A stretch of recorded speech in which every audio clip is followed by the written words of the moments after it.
지난 2주 동안 하나님의 전신갑주에 대한 말씀을 나눴습니다. 우리는 이 땅을 살아가면서 세속적인 가치관에 영향을 받습니다.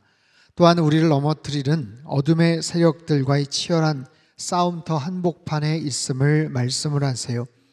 이 싸움은 우리의 지식이나 경험이나 우리의 능력을 가지고 이길 수 있는 그런 싸움이 아닙니다. 오직 하나님께서 부어주시는 성령의 능력으로 위로부터 부어주시는 특별한 은혜로만이 이길 수가 있는 그런 싸움이죠. 그렇게 하기 위해서 우리에게 특별한 하나님의 전신갑주를 허락해 주셨어요. 6가지를 말씀을 드렸습니다. 진리의 허리띠가 있고요, 의의 호심경, 흉배가 있습니다. 평안의 복음으로 예비한 신발이 있고요, 모든 악한 마귀 사단의 불화살을 소멸시킬 수 있는 믿음의 방패, 구원의 투구, 성령의 검, 하나님의 말씀을 우리에게 허락해 주셨습니다.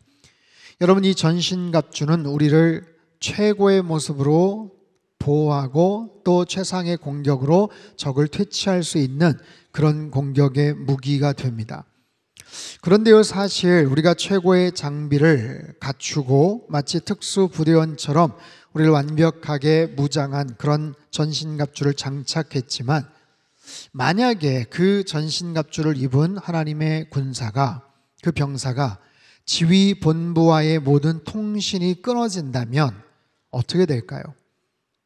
어떻게 싸워야 될지를 알지 못하고 또 그 기능들을 제대로 발휘하지를 만약에 못한다면 고립된 채 굉장히 어려움을 겪게 될 것입니다. 오늘 본문에서 사도 바울이 이 부분을 지적을 합니다. 전신갑주 곧바로 이어서 나오는 오늘 본문의 이야기, 이 6가지 전신갑주에 대하여 이 모든 장착한 무장의 생명력을 불어넣고 전쟁의 총사령관이신 하나님과 연결이 되어서 실제적인 능력을 최대한 끌어낼 수 있는 가장 중요한 핵심 동력이 바로 기도에 있음을 이야기를 합니다. 여러분, 이 기도라는 것은 6번째, 그 다음 7번째 전신갑주의 그런 장비가 아니에요. 이 기도는요, 전신갑주 전체를 관통하는 하나의 혈관이고 그 심장을 뛰게 하는 동력원이기도 합니다. 만약에 전신갑주가 아주 딱딱한 갑옷처럼 우리가 장착한 하드웨어라면, 이 기도라는 것은요, 그 하드웨어를 움직이게 하는 전력망이고 하늘의 능력을 실시간으로 다운로드할 수 있는 통신망이기도 합니다. 여러분, 오늘 말씀을 통해서 혹여 나에게 침체되어 있던 기도의 세포가 다시 살아나고 내 문제에게만 사로잡혀 있었던 그런 기도의 제목과 기도의 지평들이 더욱더 확장되어서 기도를 통해서 승리하는 놀라운 은혜를 경험할 수 있게 되기를 축복합니다. 사도 바울의 권면입니다. 성도들을 위한 첫 번째 권면이에요. 18절 말씀을 다시 한번 읽도록 하겠습니다. 시작. 모든 기도와 간구를 하되 항상 성령 안에서 기도하고 이를 위하여 깨어 구하기를 항상 힘쓰며 여러 성도를 위하여 구하라. 아멘.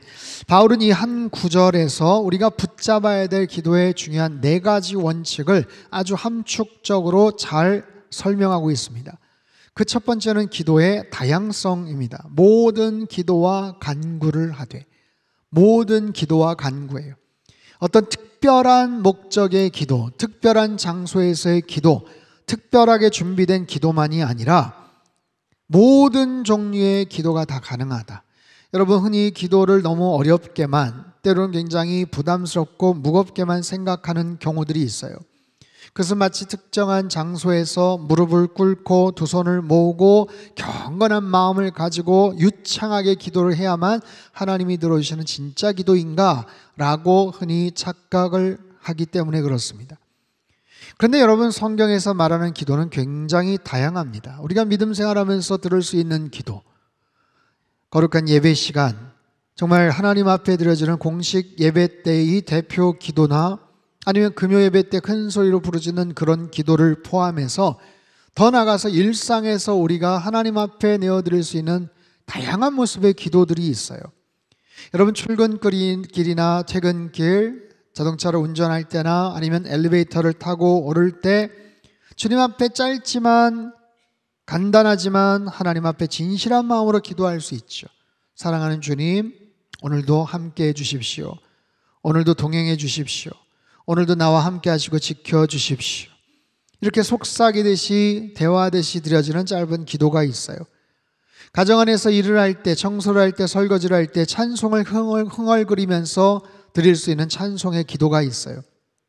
어린 자녀들의 잠든 얼굴을 보면서 하나님 이 아이를 지켜주십시오 축복하는 그런 기도가 있어요.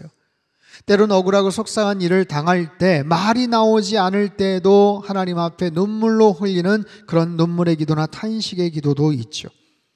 여러분, 하나님은 우리의 모든 신음소리를 다 귀 기울이시고 우리의 눈물 속에 담겨져 있는 그 숨은 의미를 다 이해하시고 파악하시는 하나님이시라는 거예요. 내 삶의 모든 순간, 모든 언어, 모든 감정, 모든 생각이 다 기도의 재료가 될 수 있음을 여러분 기억하세요. 성경에서 말하죠. 쉬지 말고 기도하라. 쉬지 말고 기도하라. 여러분, 어떻게 사람이 쉬지 않고 기도할 수가 있겠습니까? 이 내용은요, 우리의 삶 속에서 삶과 기도를 따로 분리시키지 말고 마치 호흡을 하듯이, 숨을 쉬듯이, 친밀한 대상과 대화를 하듯이 자연스럽게 기도로 소통하라라는 의미예요. 여러분, 어떤 절대적인 기도의 형식에 얽매이지 마십시오. 때로는 시간의 틈을 쪼개서 날마다 자유롭게 주님 앞에 가까이 나아가는 거룩하고 아름다운 기도의 습관을 만들어가는 거예요. 그러면서 더더욱 친밀한 주님과의 그런 관계들을 쌓아나가는 그런 참된 기도의 사람들 다 되시기를 주님의 이름으로 축복합니다. 두 번째는 기도의 동력입니다. 항상 성령 안에서 기도하라, 기도하라. 여러분, 기도의 힘, 그 에너지와 동력은 어디에서 나올까요? 내 힘과 내 지혜, 내 경험, 내 식견에서 나오는 것이 아닙니다. 우리 안에 내주하시는 성령님의 도우심을 통해서 기도가 나오는 거예요. 여러분, 때로는 우리는 너무나도 연약해서 무엇을 어떻게 구해야 될지를 모를 때가 있어요. 내가 간절하게 기도하지만 정말 그 기도가 그대로 응답되면 큰일 날 수도 있는 그런 기도들도 있습니다. 우리는 잘 몰라요. 그럴 때로는 너무나도 내 심령이 메말라서 하나님 앞에 나아갔지만 뭐라고 기도를 해야 될지 막혀 있을 때가 있어요. 그럴 때 우리 안에 성령님께서 역사하시죠. 로마서 8장 26절 말씀 같이 한번 읽습니다. 시작. 이와 같이 성령도 우리의 연약함을 도우시나니 우리는 마땅히 기도할 바를 알지 못하나 오직 성령이 말할 수 없는 탄식으로 우리를 위하여 친히 간구하시느니라. 아멘. 내 안에서 나보다 나를 더 잘 아시고 내가 어떻게 기도해야 될지를 아시는 성령 하나님이에요. 여러분, 오순절 마가의 다락방에서 그들이 열심히 기도할 때 성령 세례를 받았고 성령 충만함의 경험을 하지 않았습니까? 그렇게 성령 충만했던 그들이 계속해서 기도의 삶을 이어갔던 것을 봅니다. 여러분, 우리가 기도할 때 내 생각이나 내 의지나 내 어떤 여러 가지 언어적인 화려한 언변이나 식견으로 기도하는 것이 아니에요. 내 마음을 아시는 주님, 나의 심령을 아시는 주님, 주님 나를 불쌍히 여겨 주십시오. 주님의 마음으로 기도하게 하시고 주님의 뜻대로 응답하여 주시옵소서. 성령 안에서 기도를 드리는 것이 중요하다라는 거예요. 세 번째는 기도의 자세입니다. 이를 위하여 깨어 구하기를 항상 힘쓰라입니다. 깨어서 구하라. 깨어있다. 영적으로 항상 민감하여 방심하지 않은 상태를 의미하죠. 여러분, 우리가 영적으로 민감하여서 주님 앞에 기도의 자리로 나아가고자 하지만 사단은 끊임없이 방해를 합니다. 회방을 놓습니다. 어떻게든지 기도하지 못하게 만드는 거예요. 마음 먹고 기도하려고 하면 괜히 졸립니다. 피곤합니다. 괜히 갑자기 바쁘고 분주한 일이 생각이 납니다. 원하는 TV 시청이나 아니면 스마트폰은 그냥 시간 가는 줄 모르고 계속해서 보면서도 때로는 끊임없는 걱정, 근심, 염려로 인해서 더 기도하지 못하게 만드는 거예요. 아니, 설령 마음을 먹고 새벽 기도를 나오거나 기도의 자리에 앉았어도 자꾸만 잠이 쏟아지고 중언부언하고 집중하지 못하게 사단이 방해를 하죠. 그래서 우리가 깨어서 기도하는 것, 힘써서 기도하는 것이 중요해요. 힘쓰다라는 것은 인내하고 더욱더 참고 포기하지 않고 라는 뜻이에요. 여러분, 우리의 기도하면 그냥 곧바로 즉석 인스턴트 식품 얻듯이, 여러분 쿠팡으로 새벽 배송 받듯이, 여러분 항상 그렇게 기도 응답이 되는 것은 아니에요. 그런 기도 응답도 있지만 하나님께서는 때로는 우리에게 시간을 들여서 더 정교하게, 더 간절하게 기도하기를 원하실 때가 있어요. 하나님은 기다리라고 하시는 거예요. 하나님 응답하세요. 어떻게? 가장 정확한 하나님의 타이밍에 가장 정확한 하나님의 방법으로 우리의 기도를 들으시고 응답하시더라라는 거죠. 그렇기 때문에 포기하지 않고 실망하지 않고 지속적으로 깨어서 기도하는 자세가 필요하다 말씀을 하세요. 마지막 네 번째는 기도의 대상입니다. 여러 성도를 위하여 구하라 라는 거예요. 사도 바울의 기도에 대한 권면은 너 자신을 위한 기도에서 출발을 하지만 거기서만 머물지 말라라는 거예요. 기도의 지평을 더욱더 확장시켜라, 더욱더 넓혀라, 중보기도의 필요성을 이야기합니다. 여러분, 우리의 작은 기도가 때로는 아픈 환우들의 정말 그 아픈 몸과 마음을 위로할 수가 있어요. 시험에 빠져서 낙심한 성도들에게 일어설 용기와 위로를 주기도 하고요, 믿음의 길을 외롭게 걷는 청년들에게는 따뜻한 격려가 되기도 합니다. 여러분, 특별히 주변에 있는 많은 분들을 위해서 기도하지만 여러분, 교회 생활하면서 믿음 생활하면서 저와 우리 목사님들을 위해서 여러분 꼭 기도를 해주셔야 돼요. 상당교회를 정말 잘 하나님이 주시는 지혜와 또 그런 분별력을 가지고 잘 이끌어갈 수 있도록, 강단에서 말씀을 전할 때마다 하나님의 진리의 말씀이 잘 선포될 수 있도록, 우리 모든 목회 사역들이 원활하게 잘 진행이 될 수 있도록, 아울리체를 가고 여러 사역들을 할 때마다 악한 마귀 사단 틈타지 못하도록 하나님 영적인 분별력을 하나님 우리 목회자들, 리더들에게 허락해 주십시오. 여러분, 그렇게 중보기도를 하는 거예요. 그럴 때 사단의 모든 공격에도 우리 교회가 흔들리지 않고 견고한 공동체를 만들어가는 가장 강력한 힘이 바로 중보기도의 능력이다라는 거예요. 오늘 본문 18절에 언급한 기도의 다양성, 기도의 동력, 기도의 자세, 기도의 대상, 이 모든 것들을 기억하면서 우리가 날마다 기도의 자리로 나아가야 될 줄 믿습니다. 이후에 사도 바울은요, 에베소 성도들에게 이렇게 기도하십시오 라고 권면을 하더니 이제는 자기 자신을 위해서 기도해달라는 중보기도의 요청을 하고 있어요. 19절 20절 말씀을 우리 같이 한번 읽습니다. 시작. 또 나를 위하여 구할 것은 내게 말씀을 주사 나로 입을 열어 복음의 비밀을 담대히 알리게 하옵소서 할 것이니, 이 일을 위하여 내가 쇠사슬에 매인 사신이 된 것은 나로 이 일에 당연히 할 말을 담대히 하게 하려 하심이라. 아멘. 바울 사도가 기도 부탁을 합니다. 첫 번째 기도 부탁이 뭐예요? 나에게 말씀을 주십시오.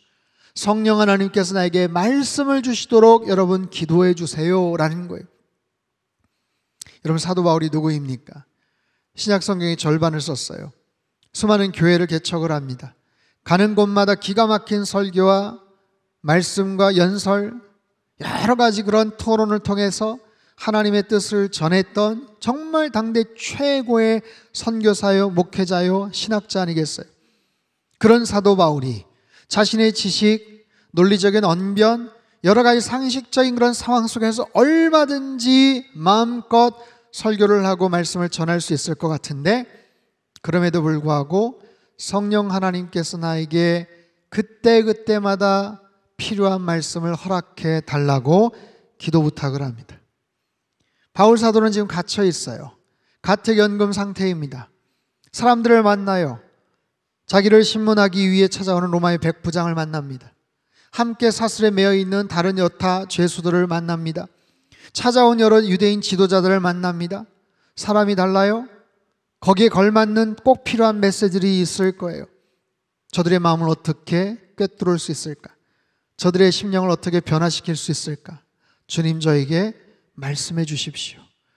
사람의 지식이나 언변이나 설득력을 가지고 나아가는 게 아니라 성령님께서 주시는 그 말씀이 나의 마음에 사로잡혀 그 말씀이 선포될 때 저의 마음이 허물어지게 하시고 저의 강팍한 심령이 무너지게 하시고 복음이 제대로 전달될 수 있게 도와주십시오.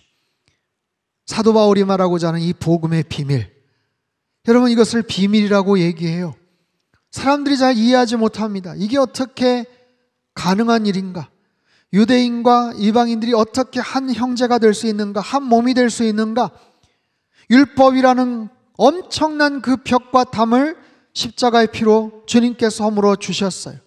새 사람을 만들어 주셨어요. 에베소의 전체를 관통하는 그런 메시지 아닙니까? 한 교회를 만들어 주셨다고요. 이게 어떻게 가능한 일인가? 유대인과 이방인들 상종하지 않았습니다. 한자리에 같이 앉아서 밥을 먹지도 않았어요. 근데 어떻게 같이 모여서 예배를 드리는가? 종과 상전이 어떻게 같은 교구에서, 같은 공동체에서 함께 믿음 생활을 할 수 있는가? 이게 너무나도 미스터리죠. 그것이 복음의 비밀이라는 거예요. 상식적으로 이해할 수가 없는 신비죠. 바울 사도는 로마에 있습니다. 당대 최고의 권력이에요. 제국의 그 중심부에 있어요. 압도적인 군사력과 화려한 문화와 그 탁월한 정치 사회 시스템 속에서 사도 바울은 일개 정말 보잘것없는 죄수 한 사람뿐이에요. 그가 전하는 메시지는 뭡니까? 유대 지역에서 30대 초반에 십자가 달려 죽은 청년이 있는데 그가 바로 하나님의 아들이고 그가 바로 메시아야. 그를 믿으면 당신 구원받을 수 있어. 그의 말씀을 귀 기울이면 진리와 생명과 하나님의 거룩하신 그런 놀라운 은혜와 능력들을 체험해. 여러분, 이 메시지가 그들에게 전달되기 위해서는요, 눈에 거둬져야 되는 것들이 많아요. 이 비밀을, 이 복음에 담겨져 있는 신비로운 이 사실을 저들이 깨달을 수 있도록 주님 도와주십시오. 적절한 말씀을 허락해 주십시오. 그리고 저에게 담대함을 허락해 주십시오. 담대함을 달라고 19절과 20절에 두 번이나 언급을 해요. 담대함이라는 이 단어, 헬라어 파레시아라는 이 단어는요, 위축되지 않는 용기, 꺼리낌 없이 말할 수 있는 그런 선포, 담대함, 숨김없이, 꺼리낌 없이 용기 있게 진리를 선포할 수 있는 그런 태도를 말합니다. 바울은요, 자신의 안전이나 어떤 그런 여러 가지 상황이 아니라 복음이 온전하게 전달될 수 있을 것을 위해서 기도해 달라고 지금 부탁을 하는 거예요. 자신은 어떤 존재다? 자신은 하나님이 자기에게 보내신 사신, 거룩한 엠베서더, 하지만 쇠사슬의 메인 사신이라는 표현을 씁니다.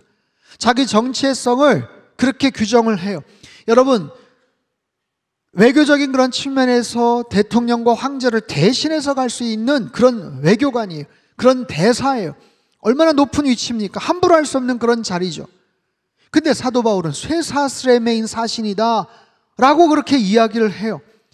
세상의 눈으로 볼 때는 가장 비참하고 무력한 상태예요. 이 모순적인 자기 딜레마, 자기 정체성이에요. 나는 비록 로마에 갇혀있는 죄수지만 나는 말이야 본질적으로 만왕의 왕 대신 하나님의 나라의 대사야. 그런 자기 정체성을 가지고 휘둘리지 않고 위축되지 않고 당당하게 말씀을 전할 수 있게 해달라고 기도하는 거예요. 여러분 보십시오. 사도 바울의 기도 요청, 뭘 위해서 기도를 합니까? 여기 지금 갇혀있다 보니까 너무 불편해요. 밥도 맛이 없고요, 정말 좁아서 정말 살 수가 없어요. 빨리 나갈 수 있게 해주세요. 빨리 석방되게 해주세요. 아니, 내가 머무는 동안 이 환경이 좀 개선될 수 있게 해주세요. 이런 기도 내용이 없습니다. 오직 하나님께서 나에게 맡겨주신 그 사명을 제대로 감당할 수 있게 해달라고 기도하는 거예요. 거기에서 언제 빨리 나가느냐, 빠져나가느냐, 석방되느냐, 거기에는 하나의 관심이 없어요. 오히려 바울은 자신이 그곳에 있는 것을 하나님이 주신 특별한 기회라고 생각하고 있어요. 특별한 기회예요. 무슨 기회? 황제를 만날 수 있는 절호의 찬스. 황제 앞에 서서 변론할 수 있는 특별한 아주 기회예요. 로마 시민권자로서, 미결수의 신분으로서 황제 앞에 서서 뭔가를 말할 수 있는 그 절호의 찬스, 그 기회에 황제에게 담대하게 용기 있게 이 복음의 비밀을 선포할 수 있게 해달라고 바울은 기도하고 있어요. 사랑하는 성도 여러분, 에베소서 이 마지막 부분을 통해서 하나님의 전신갑주를 입은 성도가 어떻게 싸우고 어떻게 승리할 수 있는지를 우리에게 가르쳐 주십니다. 여러분, 하나님의 전신갑주를 장착하는 것은 너무나도 귀한 일이에요. 특별하게 무장된 그런 모습으로 살아가는 것 얼마나 소중한 일인지 몰라요. 하지만 계속해서 싸울 수 있는 영적인 지혜를 공급받는 생명선의 역할을 하는 것이 바로 기도다라는 거예요. 전투복을 입고 기도하지 않는 것은 마치 전투복을 입은 채 지휘 본부와의 통신선이 끊긴 병사와 같아요. 그럼 어떻게 될까요? 기가 막힌 장비로 장착은 했지만 결국에는 패배할 수밖에 없는 거예요. 싸움에서 질 수밖에 없는 거예요. 여러분 분명히 기억하십시오. 하나님은 우리가 패배하지 않기를 원하세요. 하나님은 저와 여러분이 일상에서 지지 않기를 원하시는 거예요. 패배하지 않기를 원하시는 거예요. 승리하라고 말씀하시는 거예요. 너의 일상에서 승리하라. 어떻게 해요? 기도로 승리하라. 기도로. 너의 그 승리를 위해서는 반드시 기도가 필요하다고 말씀을 하세요. 여러분, 기도를 통해서 우리의 일상에서 승리할 수 있는 줄 믿습니다. 여러분, 기도하라 기도하라 말씀하시는 거예요. 성경 안에 기도에 대한 얼마나 많은 중요한 교훈들이 있는지 몰라요. 그 중에 기도를 통해서 멋진 승리를 경험했던 그런 이야기들을 몇 가지 소개를 합니다. 출애굽기 17장에 보면 출애굽했던 이스라엘 백성들이 광야에서 아말렉과 전투를 벌이죠. 전투가 한참 격화되었을 때 모세가 산에 올라가서 손을 뻗쳐 기도를 합니다. 여러분, 그 전쟁에서의 승패는요, 골짜기에서 여호수아의 칼이 아니었어요. 오히려 산 위에서 기도했던 모세의 팔에 달려 있었습니다. 모세의 손이 올라가면 이겼고, 힘들어서 지쳐서 떨어지면 전투가 갑자기 급격하게 싸늘하게 식어지고 지는 거예요. 어떻게 합니까? 아론과 훌이 그 팔을 떨어지지 않게끔 받쳐줬죠. 그렇게 계속해서 받쳐줬을 때 그들은 끝내 승리할 수 있었고, 여호와 니시, 여호와는 나의 승리의 깃발이라고 고백하며 큰 승리를 거둘 수 있었던 거죠. 역대하 20장에 보면 남유다의 여호사밧 왕이 셀 수 없이 많은 연합군 적군 앞에서 두려워합니다. 걱정을 합니다. 하지만 그는 기도의 사람이었어요. 하나님 앞에 나갑니다. 오직 주만 바라봅니다 하고 기도를 합니다. 그리고 그 전장터에 자기의 군사를 데리고 나갑니다. 근데 그 군사들 앞에 누가 있어요? 성가대가 있어요. 전쟁터에 나가는 그 군사들 앞에 성가대, 차려입은 성가대가, 하나님을 찬양하는 그런 레위인들이 그 앞에서 찬양을 하는 거예요. 뭐라고요? 여호와께 감사하세, 여호와께 감사하세, 그의 인자심이 영원하도다. 여러분, 이런 이상한 그런 전쟁을 보신 적이 있습니까? 상대방은 싸우자고 달려드는데 거룩한 성가복을 입은 사람들이 가서 먼저 찬양으로 선포를 하는데, 여러분, 그 찬양이 선포될 때 그들을 하나님께서 괴멸시켜 주시더라고요. 여러분, 명심하십시오. 우리의 상황이 절망적일수록, 힘들수록, 짜증이 날수록 여러분의 입술에서 원망과 불평이 나오는 것이 아니라 하나님을 향한 찬양이 울려 퍼지시기를 바랍니다. 우리가 주님을 집중해서 바라보며 의지할 때 우리의 기도가 하나님 앞에 상달되고 하나님께서 우리의 기도를 들으시고 놀라운 승리를 허락해 주시더라라는 거예요. 여러분, 예수님께서 겟세마네 동산에서 땀방울이 핏방울이 되도록 기도하셨죠. 마침내 그래서 인류 구원의 위대한 승리를 이루시지 않았습니까? 근데 그 기도해야 될 시간에 제자들은 뭘 하고 있었습니까? 쿨쿨 잠이 들어 있었어요. 영적으로 나약한 존재로 있었습니다. 그러자 그들은 영적으로 시험에 들어서 뿔뿔이 흩어지고 예수님 모른다고 부인하지 않았습니까? 주님께서 안타까워하시는 거예요. 너희가 한시라도 깨어 기도할 수 없더냐? 야, 얼마나 중요한데 한 시간이라도 기도할 수 없더냐? 탄식하면서 안타까워하신 예수님, 여러분, 정작 기도해야 될 때 기도하지 않으면 실패하는 거예요. 그러나 정말 기도해야 될 그 타이밍에 하나님 앞에 기도의 자리로 나가면 하나님이 우리를 승리케 하셔요. 위대한 하나님의 뜻을 이루게 하시더라라는 거예요.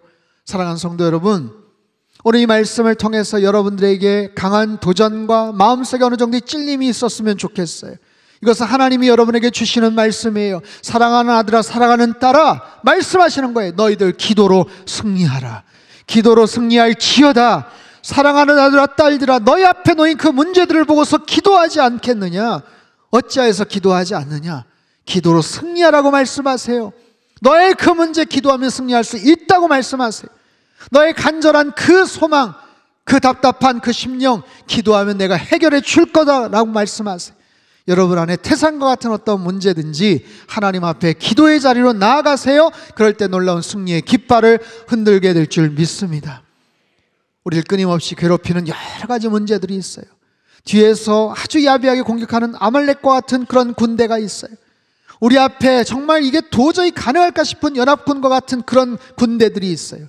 그러나 모세가 그랬듯이, 여호사밧이 그랬듯이 기도의 손을 높이 들고 하나님 앞에 감사와 위대한 하나님의 승리의 찬양을 올려드리면 여러분, 우리의 기도가 시작될 때 하나님의 역사가 시작될 줄 믿습니다. 우리의 찬양이 울려 퍼질 때 원수의 진은 무너지게 될 줄 믿습니다. 19세기 말 기도에 대한 가장 많은 책을 저술했던 미국의 작가이자 목사였던 E.M. 바운즈가 그의 여러 저서를 통해서 이런 메시지를 남깁니다. 사탄은 우리의 계획이나 지혜, 노력을 비웃는다. 그러나 우리의 기도 앞에서는 벌벌 떤다. 기도는 사탄의 패배를 의미하기 때문이다. 2차 대전 당시 독일군에게 가족들을 잃었지만 사랑의 메신저로 위대한 사역을 펼쳤던 코리 텐붐 여사가 이런 글을 남겼어요. 당신의 걱정이 기도를 멈추게 하지 말고 기도가 걱정을 멈추게 하라. 기도가 당신의 두려움을 멈추게 하라. 어떤 상황도 기도의 능력보다 크고 강하지 않다. 사랑하는 성도 여러분, 기도로 승리하시기를 주님의 이름으로 축복합니다. 기도의 제목들이 있을 텐데 기도의 마음을 품고 기도의 자리로 나아가세요. 구체적으로 적극적으로 온 힘을 다해 기도하십시오. 이번 여름 6월달 7월달 여러 중요한 기도 집회들이 있어요. 소개를 할게요. 6월 17일 날 마마클럽 연합 부흥회가 있습니다. 아주 크고 좋은 그런 집회예요. 전국의 40여 개 도시를 하나님 나라로 하나님 앞에 부르짖고 다음 세대를 위해서 기도하는 연합 부흥회가 있어요. 6월 20일 CTS 부흥 어게인 찬양 기도 집회가 있어요. 27일 선교 페스티벌이 있어요. 7월 14일 7.14 연합 기도 대성회, 작년 재작년 인천이랑 가서 만여 명 모여서 크게 뜨겁게 기도했던 그 기도 대성회가 있어요. 7월 25일부터 27일 상당교회 여름 수련회도 있습니다. 여러분, 이제 날이 많이 더워지죠? 장렬하는 태양빛보다 더 뜨거운 기도의 열정을 가지시고 하나님 앞에 더 가까이 나아가시고 기도의 간절한 마음을 품고 기도할 때 하나님께서 우리의 삶에 놀라운 승리를 허락해 주실 줄로 믿습니다. 기도로 승리하며 살아가시는 저와 여러분의 삶이 되시길 주님의 이름으로 축복합니다. 기도하겠습니다. 살아계신 하나님 아버지, 기도하라고 주님께서 말씀하십니다. 기도하지 않았던 우리의 게으름과 나태함을 용서해 주시고 늘 생각하고 계산하고 비판하고 말은 많지만 정작 기도하지 않았던 우리의 모습을 회개합니다. 주님, 다시 기도의 자리로 나가게 하시고 기도의 제목들을 다시 한번 추스리며 하나님 앞에 뚜렷한 모습으로 간절하게 기도할 때 눈앞에 있는 모든 장애물들이 허물어지며 막혀있는 모든 문들이 다 열리게 될 줄 믿습니다. 기도로 승리하는 인생 되게 축복하여 주시옵소서. 귀하신 예수님의 이름으로 기도합나이다. 아멘.